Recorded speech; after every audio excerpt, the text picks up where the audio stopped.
What is up, folks? Briston Gaming here, back with another episode of 7 Days to Die Mods Weekly, the show where we help you figure out what mods are good for you. And this week, as you can see here, we are covering some cool stuff. The first three mods we cover are all XML, which is fantastic. And then we're going to cover a really cool POI that can act as a cool survivor base.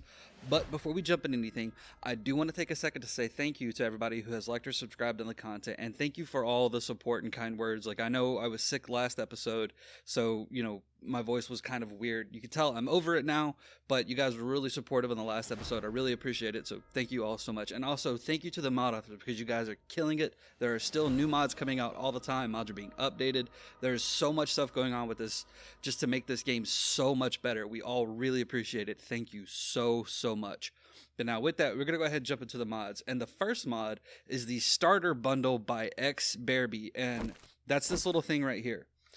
Now, this is a super cool server-side mod, like I said. It's really neat because you can tweak this to give different kinds of stuff. Like when I open it right now, watch, we got 500 pistol ammo, 4 repair kits, a pistol, a bicycle, some spaghetti, and a bunch of water, and some first aid bandages. Now, you can tweak this to give different stuff. And the reason I like this so much is,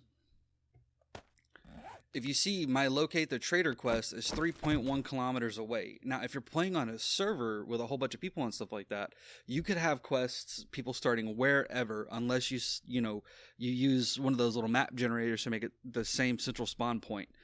But in this instance like this, you could spawn wherever. And if you're playing with friends on a normal little map, this mod is not super breaking, so you can give them a bicycle, a way to meet up a little bit faster.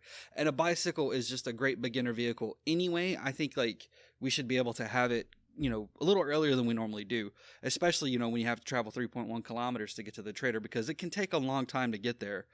And sometimes, no matter how many times you start a new game on that same map, it might put you in the same place. Things are kind of weird like that. But that's why this mod is super cool, because you can tweak it. If you don't want to give them spaghetti, say you want to do stew instead, you can tweak it to do stew. Anything that you want. You don't want to give them a pistol, you want to give them a pipe pistol, pipe machine gun, whatever. You can tweak it to give different things, and that's why it's super cool, and that's why I like this mod so much. But with that, we're going to go ahead and jump over to the next mod. Alright, folks, so this next mod is one of the super cool mods that RLXIX, or REL29, however you want to say it, or 19, I'm sorry. It's a super cool mod. It's called the EagleEyeSadesAndNightVision. It's an XML, it's a server-side mod that if you've just looted a house and you've gotten ski goggles, lucky goggles, all these cool little things right here, you can actually go to recipes and you can create the Eagle Eye Shades if you have advanced engineering unlocked. You see the recipe here. So what happens when you combine all those is you get these, the Eagle Eye Shades. And what this does is it basically takes all of those glasses and stuff and combines them into one. Well, also, if you've got advanced engineering, you can use these to combine into with some night vision goggles to get the Eagle Eye Night Vision goggles, which basically does everything that the shades did, except they now allow you to have night vision. It's a super cool mod that, takes a lot of the, well, do I want to wear these? Do I want to wear those? And lets you combine the stuff together to be able to have something really cool that's really beneficial for you, especially the longer you play. You're going to have night vision goggles. You're going to have looted a ton of these things. You save them, craft them together, bam, you've got something that's really going to help out a whole lot of stuff, especially if you're playing with friends, things like that.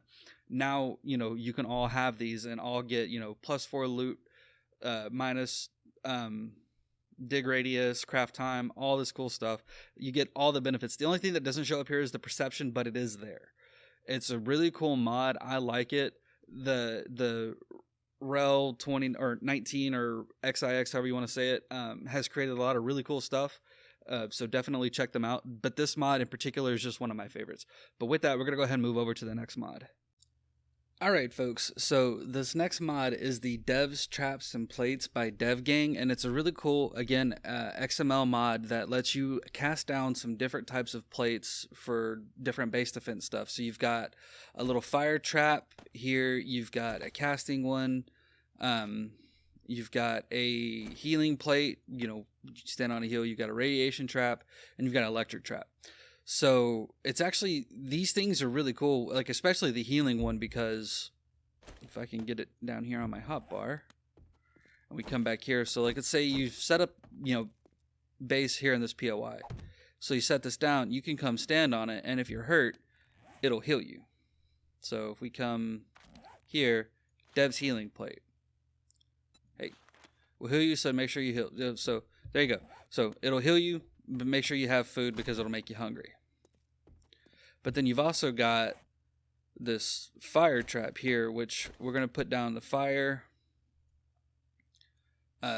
This one is for like broken bones. The casting plate is for like broken bones, stuff like that.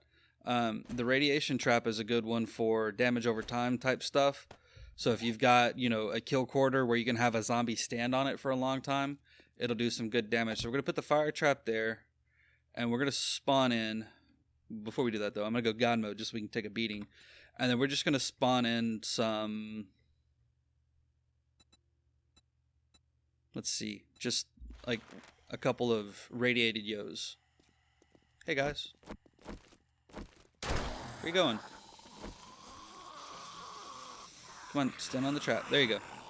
See, there you go. Now he's taking fire damage. It's not ridiculous amount of damage, so it's nothing like super breaking. But they are taking damage, which, is about on par with their regeneration. So it's kind of nice. It's nothing super duper breaking. Now we're going to go ahead and we're going to freeze the AI real quick. We're going to bring them out here, and we're going to place down... That's the radiation one, right? Yeah. So we're going to place down the radiation. Now we're going to unfreeze the AI and get them to come this way. Hey, dummies. See, now they took just a little bit more damage from the radiation than they did from the fire. As you see, like on the radiated ones, it's not really, the damage really isn't outpacing their healing. It's about the same.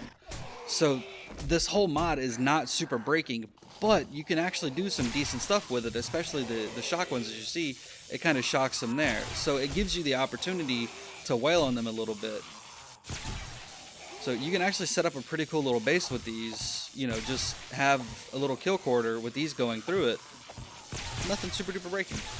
But zombies will take damage, and they're going to get locked there, so you can just wail on them. See? You can wail on them. Nice little fun mod. Helps you build some pretty decent bases, and you see how fast he's healing until he, gets back in the trap.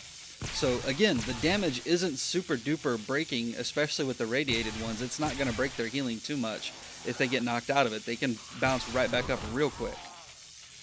But you've at least got, an interesting way to build a base. You can have fire and radiation to lead them into a shock one. So you can do some good damage. I like it a lot. I've been playing with it a lot with different kinds of builds, testing stuff out.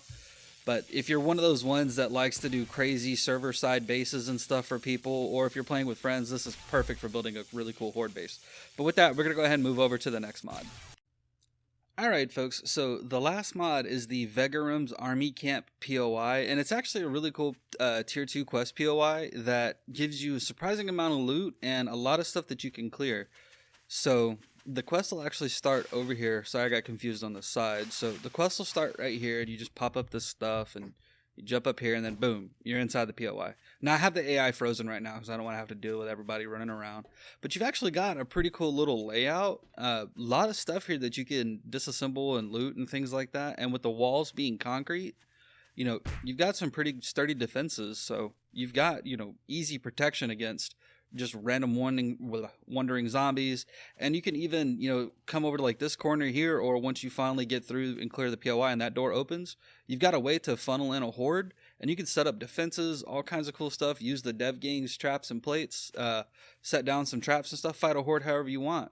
It's a really good POI that gives some options for having a base. And then once you hit that little switch, you just come down here, work our way around these guys.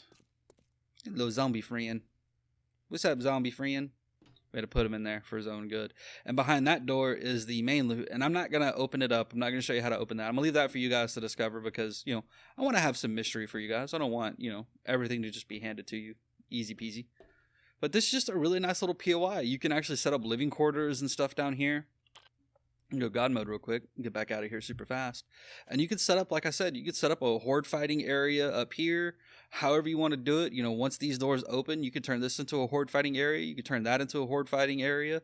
Cover, you know, add some coverage so birds and stuff can't get you later game. But you've got a decent little base. I mean, the zombies aren't going to bust through this concrete super duper easy. It's going to take them a minute. And this will serve you for a while. And it's a tier 2 quest POI. So, you know, you're going to come in here, clear some zombies out, and bam, you got a base. Plenty of stuff here. You get plenty of clay from this, plenty of iron from wrenching everything, or however you want to do it. So you'll be good to go for a minute with this. It's a really well done, really nice POI. I like it a lot. And with that, we are done for the week, folks. Thanks for sticking around. I hope you had fun. If you want, like and subscribe. If you don't, leave a dislike, leave a comment telling me what I can do better, because I can't improve if I don't know what I did wrong, right? But thanks for sticking around, folks. Have fun. Take it easy, and we'll see you next time.